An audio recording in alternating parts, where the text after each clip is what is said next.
What?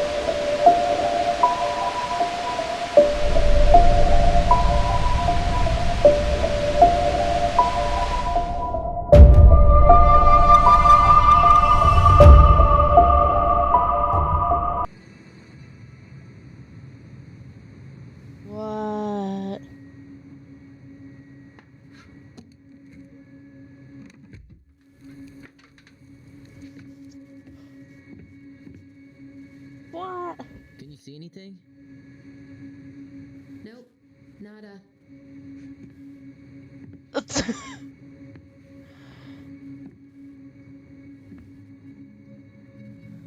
I would say this is something.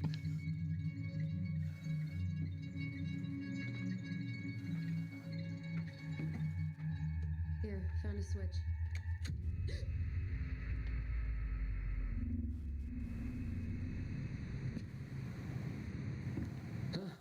Holy shit. Well, that shaved a few years off my life.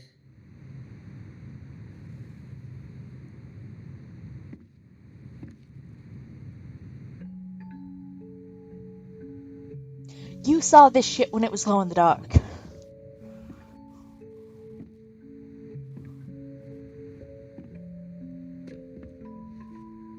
It's Her story. look. She left us something.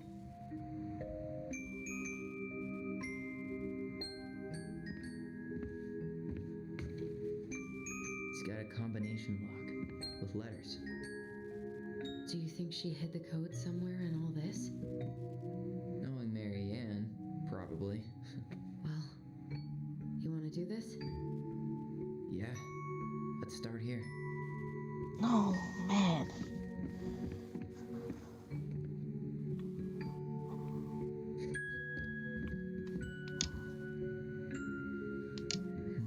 It looks like that little piece should move, but it's stuck. Maybe these need to be done in order. The Mad Hunter seems to be first. Alright. Recognize this? Yeah. It's from the story where the goblins tricked the Mad Hunter. It looks like it, but it's different, right? Can you check the book?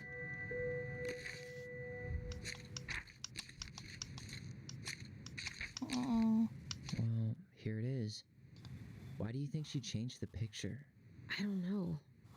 Maybe it's a message. Like, the differences between the two mean something. Once upon a time in a castle Something just about beyond the Mary Ann, right? ancient and deep Since she's forest. the princess? Yeah. Why don't we try to find them all and then see if it makes any sense? Once upon a time, deep in a castle just beyond the ancient and deep forest, the Mad Hunter was punished by the Gold Lady for failing to return the wise princess. "For your failure," said the Gold Lady, "I will take your left hand, and you will return to the ancient and deep forest and hunt the wise princess. And if you can bring her back, I will return your hand to you. Fail again, and I will take your right hand." The Mad Hunter could hunt with just his right hand. But if he lost both his hands, he would never be able to hunt again. It would no longer be a mad hunter, but only a mad man. So the Mad Hunter returned to the ancient and deep forest, searching with his piercing eye for the wise princess. The crafty goblins were out searching for mischief when they saw the Mad Hunter on the prowl.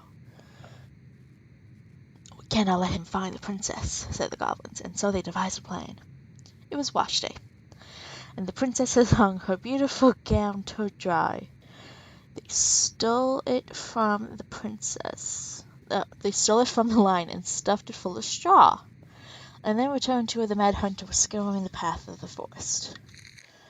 As the Mad Hunter turned down a path that would have led him to the big wooden house, the goblins danced the straw princess in and out of view in the opposite direction. The ruse worked. The hunter fixed his piercing eye on them and followed. Through the day and into the night, they led him away from the true princess. As night fell, the crafty goblins realized the error in the plan. The Mad Hunter was now hunting them. If he caught them, he would not be kind. So they put their heads together to come up with a plan. It did not take them long to realize where they should go. They led the Mad Hunter to the edge of the deep and icy lake, and when he came into view, they weighed the fake princess down with stones and dropped her into the frigid water, careful not to plunge into the deeps themselves, lest the moon hag take her revenge on them. The Mad Hunter removed his clothing and dove in after the fake princess, who followed the shape of the sinking princess deep into the chilly water, down below where ice covered the lake's surface. Finally, he caught her, but when he spun around, he realized he had no head. She had no head, and her body was stuffed with straw. And then he felt a slippery fin brush at his shoulder as the moon hag loomed overhead. The next morning, the princess went to retrieve her gown from the clothing line and found that it was gone. She immediately suspected the goblins of mischief and called, "Goblins, did you take my gown?" The goblins emerged from their cave and nodded sadly. "Now what will I wear?" asked the princess, sad and angry that she had lost her only dress. "So she's just naked? Cool. Let us explain," said the goblins. So they told the princess the story of the Mad Hunter. And then they produced his clothing, which was a bit large for the princess, but much warmer than her beautiful gown. She immediately forgave them. "Thank you, my friend," she said, "for rescuing me and for this clothing, which will keep me much warmer in the winter than my beautiful gown." The Mad Hunter was forced to remain below the ice with the moon hag, but she did not kill him. Because even reduced to just one hand, he was too useful a servant. Lo, he plotted the day he would emerge to once again hunt the princess and earn back his left hand. And that is the story of how the crafty goblins reduced the Mad Hatter to the princess. Okay, spot the differences. It moves. Oh, some of these parts are a pink flower. Was that near the princess is running away from the Mad Hunter? Who was sent by the Gold Lady, according to the story. Do you think the Gold Lady could... The Mad Hunter still has two hands here. So this was either before the Gold Lady cut off his other one, or after he earned it back? Which either makes it before most of the stories, or after. Yeah, at some point when she was running away from whatever the hell the Mad Hunter meant to Marianne.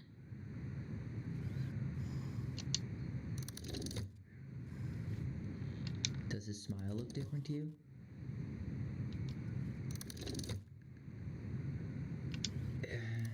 It's not the same title, so I guess that counts as a difference.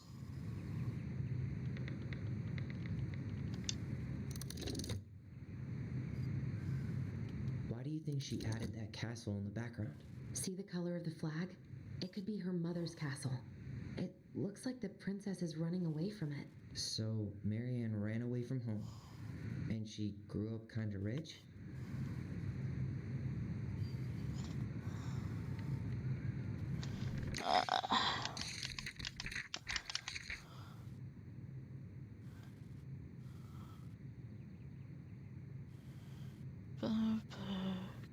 Castle.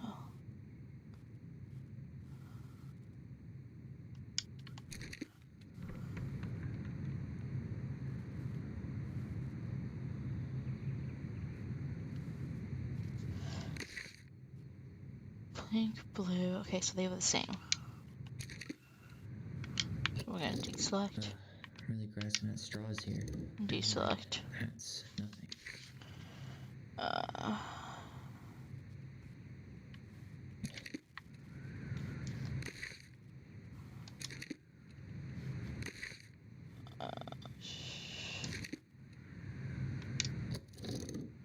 Which one sounds different?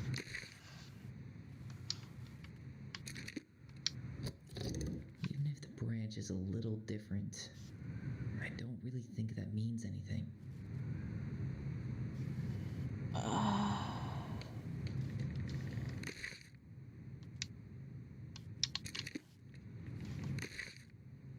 Yeah, that tree is different. And the princess is definitely different. Figured anything out yet? Still figuring it out. No, still figuring it out.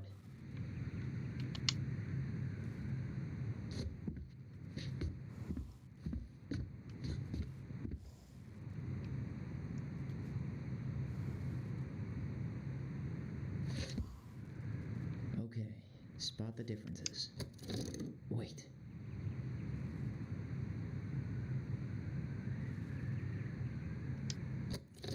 It's just a random star. No special name. Yes! That's it. Whoa. What's in there? Tyler, Oh. see that little light? I think we need to solve this one next. Pictures. An artsy environmentalist. Yep, that sounds like Marianne's exact kind of catnip. Brent? Brent? I can't believe she was a ballet dancer. Marianne. And a good one, too. Jesus. God, that's so not her.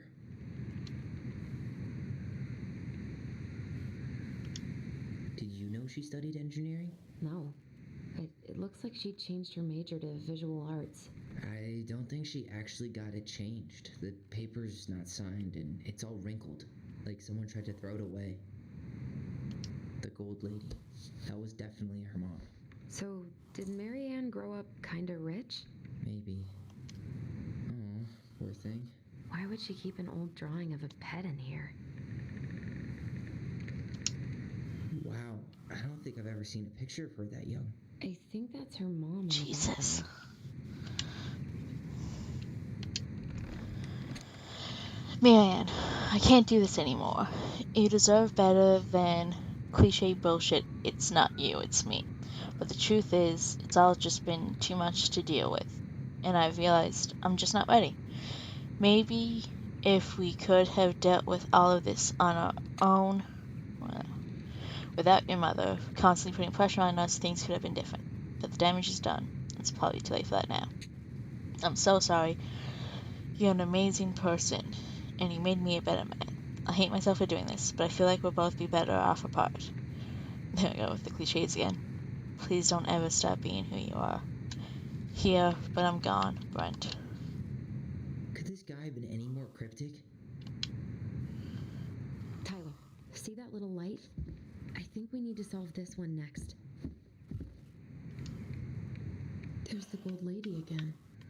She's all over the board. There was a figure of her in that stash by the Mad Hunter painting, right? Oh, yeah. So maybe all of this is related to what we found in there. Alright.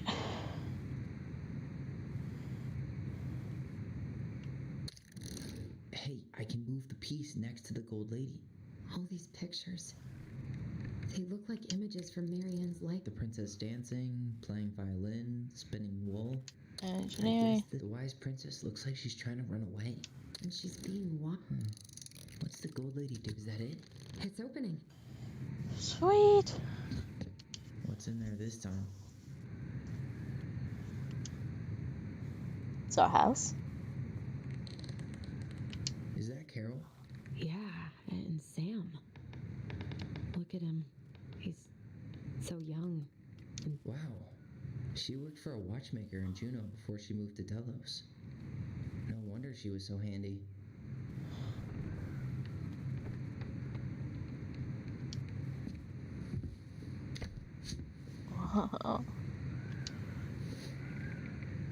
Salmonberry Park. Is that some kind of commune? Looks like it. Don't be a stranger. Keep So on looking weird for to those imagine her answers. living in a community When we like sure that, ready. with, other people. So the Sorry. weirdest part is how they all Continue seem to to modern love her. civilization. Where was prom queen Marianne when the whole town was turning on us? We'll miss your positive attitude and your adventurous spirit. I'll show you a while of edible pickings. Bon voyage. Marianne, you had the warmest, most beautiful aura, and I know you'll keep on shining where you land. Thanks for being our little ray of sunshine. Godspeed. I like your pictures. Oh.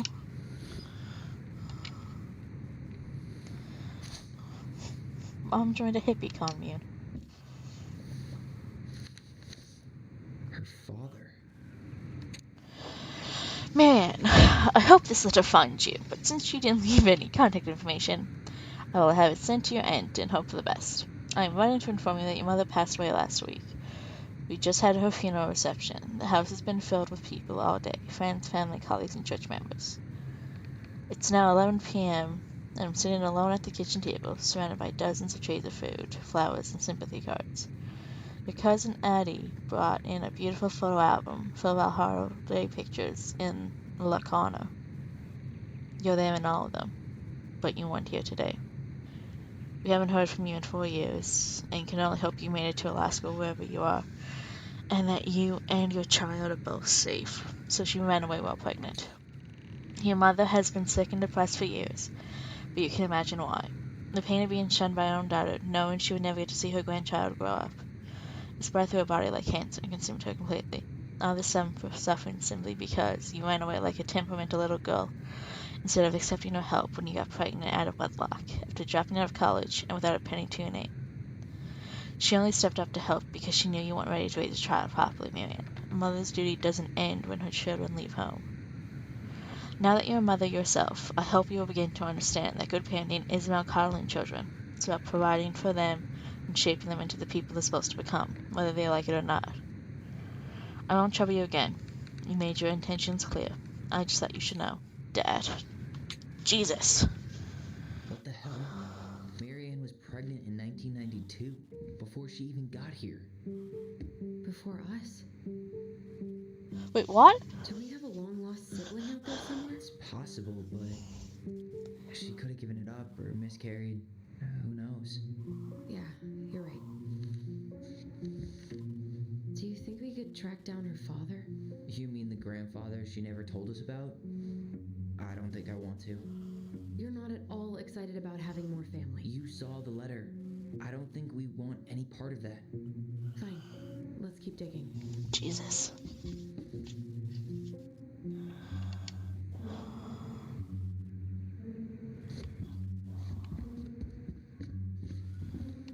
What's this? Some sort of map? This looks like a dinner party with the old bear and the very old beaver. Alright. Old bear and old beaver.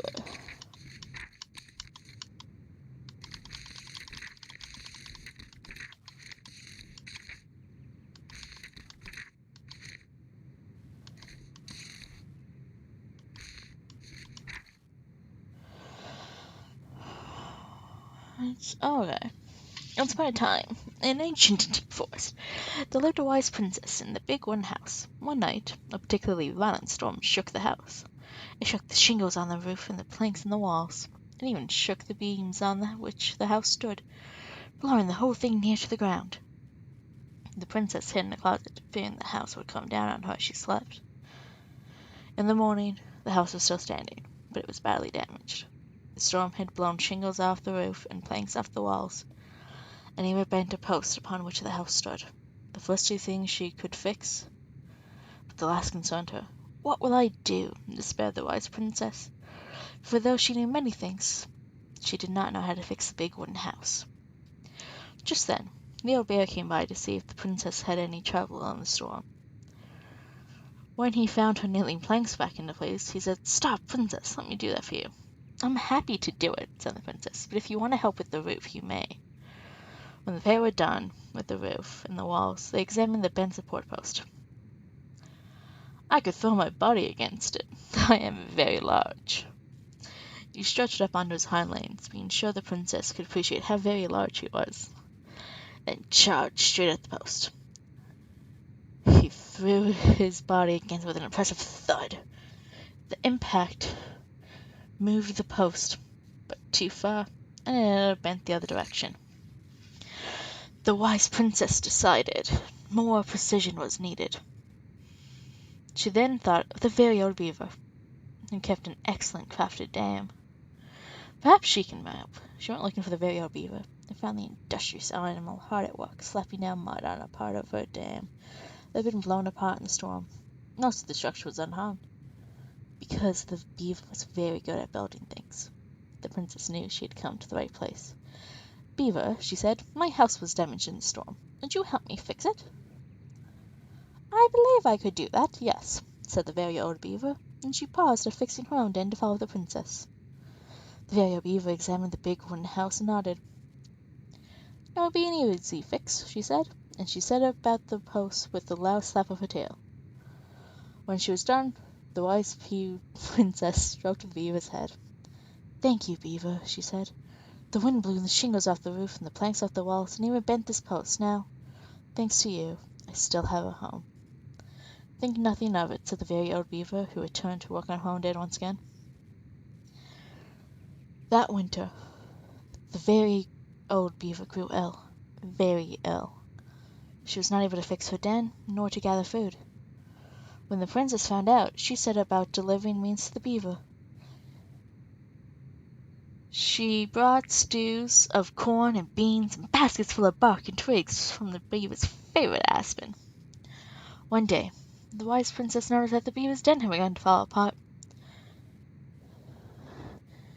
She set about fixing it, and though she was not as talented as the very old Beaver, the fix kept the creature warm and dry.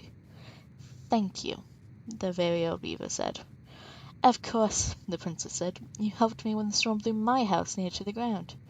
Thanks to you, I still have a home, and I'm happy to do the same." The princess continued to nurse the old Beaver until the day she came to the dam, and the forest was still. No birds sang, no branches rustled, the small things skittered within the underbrush. "Oh," said the princess, staring sadly at the dam, for she knew the Beaver had passed on. "Goodbye, my friend." That's not a tea party. I'll take these.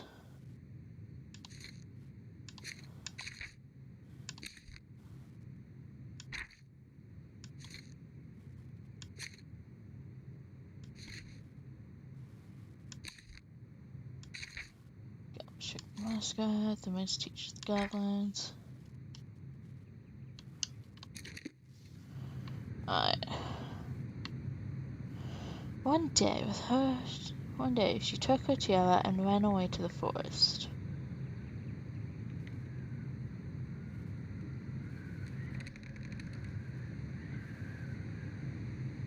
This looks like a dinner party with the old bear and the very old beaver. Alright. That's the gold lady's castle. Some sort of clock? And then clock. What's that plant thing on top? Oh, this is the princess's house. This looks like a dinner. It seems like it's not doing anything. Maybe it's broken?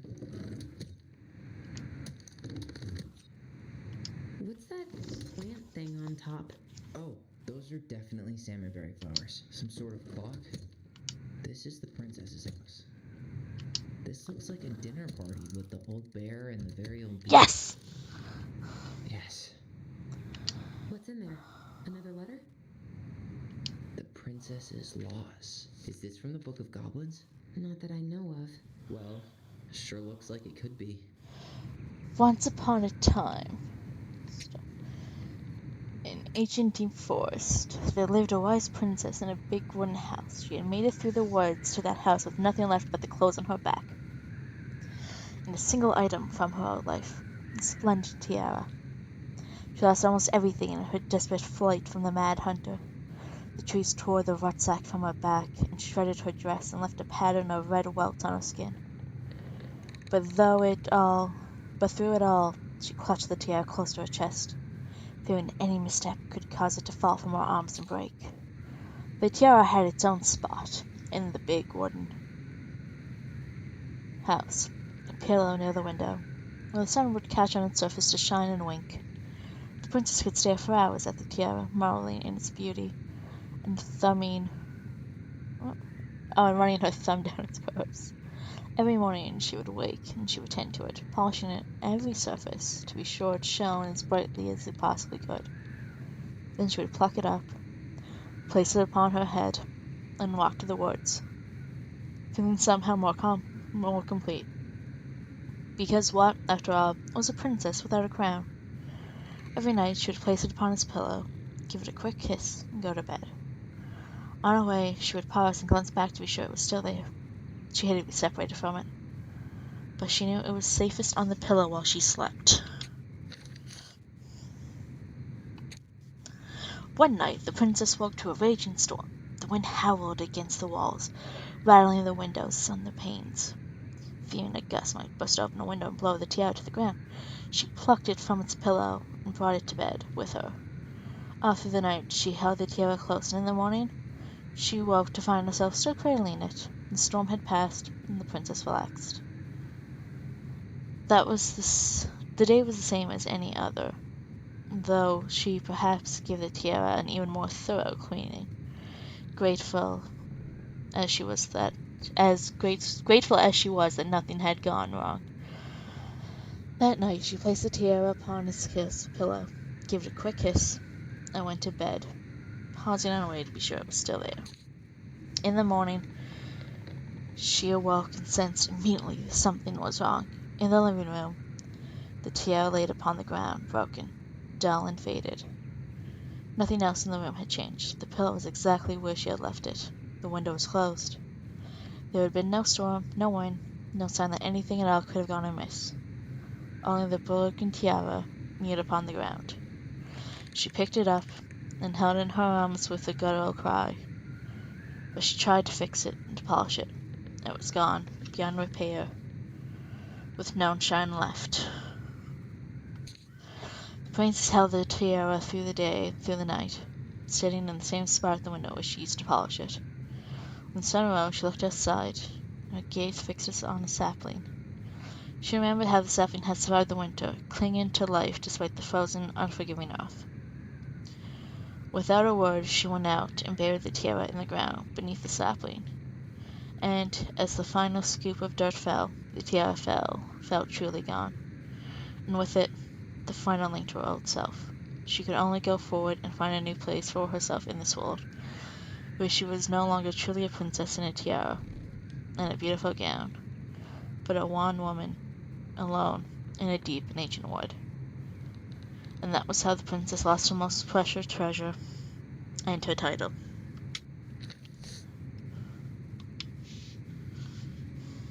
And that was how the princess lost her most precious treasure and her title. That was the story she read us that night. God, it makes sense now. Yeah, she got pregnant.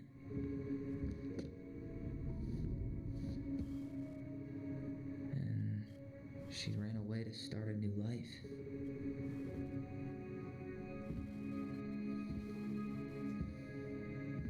And then she made her way to Delos Crossing, where she was finally happy.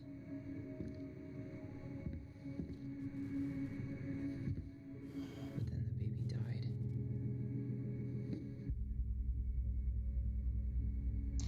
I didn't put that together. I can't even imagine how she must have felt. She left everything behind, built a whole new life for him. And then he was just gone. You're assuming it was a boy. I guess having us helped her move on. But when it looked like we were going to be taken away, she snapped. She just couldn't lose any more children. It really wasn't anything we did. I don't know what I'm supposed to do with all this. I don't either, but all I wanted was to understand what happened to her. And now I do. Yeah. We still haven't seen what's in that chest.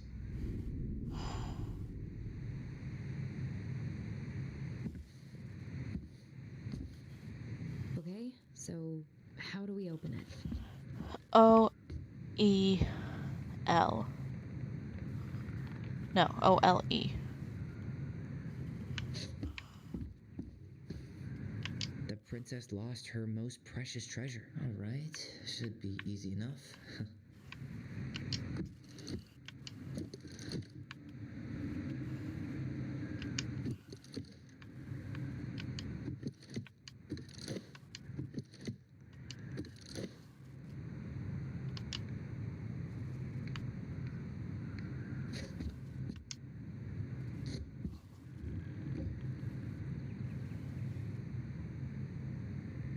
The moon hag's gotta be imprisoned in her lake. Crafty goblins go here. Oh my god. That's the pious pelican spot. The wise princess goes in the big wooden house, of course. The mad hunter, always on the princess's trail. The very old beaver definitely goes in her den.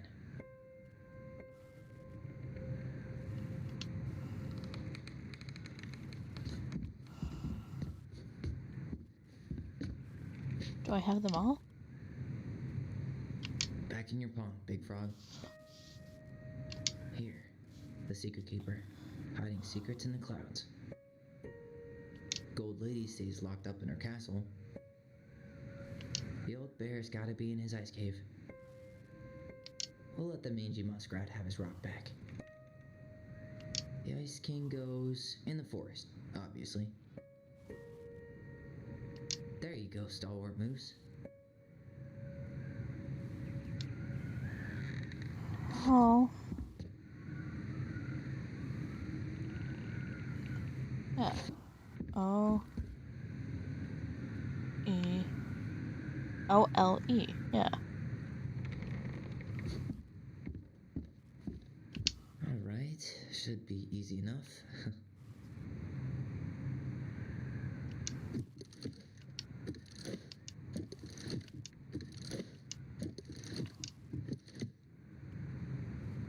Alright, we'll try L-E-L.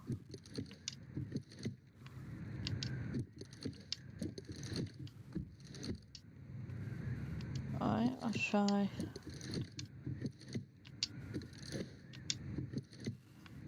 L-E-O. Yes. Leo. The baby's name was Leo. Oh my god, that's heartbreaking.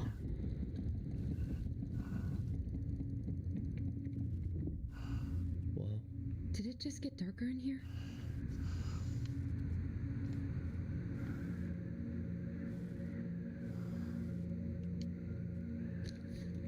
Ollie. She noticed. Dear Alyson and Ollie, we write stories to understand and be understood. But what good is a story without a first act? And so I kept mine from you for so long, on my love goblins. Why does she have a photo of that tree locked in here? 'Cause that's where he's buried!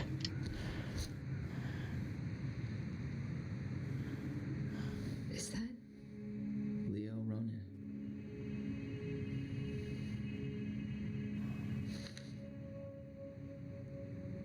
Why didn't she tell us about him? Why didn't she tell us any of this? I mean, it's fucking terrible. That's why. Allie, did we do the right thing opening this? We did. It's better we know what happened, even if it's hard. Jesus. There's one more thing we need to see. Are you sure? Yes. Allie, are you seriously suggesting you go Come on, dig up your dead baby? Let's go to the dock. Oh, no. It's time to finish this. The memory. Okay. Please, please, please, let it just be the memory. A baby blanket? Hey, now that we're done with the important stuff, maybe we can take a crack at these? Yes.